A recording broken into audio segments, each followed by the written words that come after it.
الرحمن الرحیم فعل ماضی مطلق پاسٹ انڈیفینٹ ٹینس اردو فقرے کی پہچان کیا ہے، بنانے کا طریقہ کیا ہے۔ نظریں کام میں ہوں عاصم محمود کلیار، آپ دیکھ رہے ہو AMK نیوز۔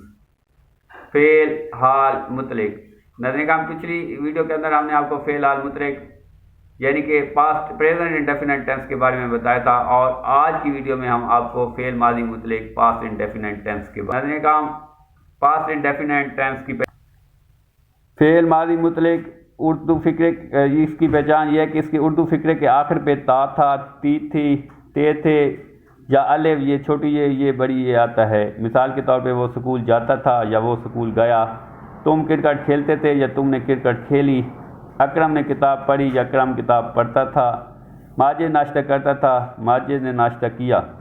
اب ہم اس کے بنانے کے طریقے کی طرف سے آئیں گے۔ سب سے پہلے مثبت فقرہ بنانے کا طریقہ۔ نظریں کام مثبت فقرے میں سب سے پہلے فعل آتا ہے، پھر فعل کی دوسری حالت آتی ہے، پھر مفعول آتا ہے اور پھر متفرق معلومات آتا ہے۔ منفی فقرے بنانے کا طریقہ۔ منفی فقرے میں سب سے پہلے فعل آتا ہے، پھر ڈڈ ناٹ آتا ہے، پھر فعل کی پہلی حالت اور پھر مفعول۔ نظریں کام سوالیہ فقرہ بناتے ہوئے سب سے پہلے ڈڈ آتا ہے، پھر فاعل آتا ہے، پھر فعل کی پہلی حالت اور مفعول، اور آخر پہ کوسچن مارک یعنی کہ سوالیہ نشان آتا ہے۔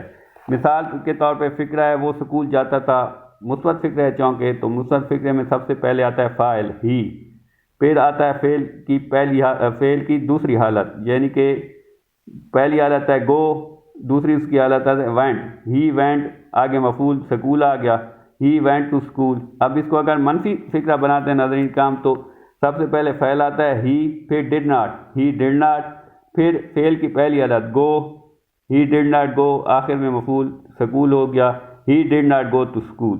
اگر اسی فقرے کو ہم سوالیہ اس میں بنائیں تو سب سے پہلے ڈڈ آتا ہے، ڈڈ، پھر فاعل آتا ہے ہی، پھر فعل کی پہلی حالت گو، ڈڈ ہی گو، آخر پہ مفعول ڈڈ ہی گو ٹو اسکول۔ ناظرین کا امید ہے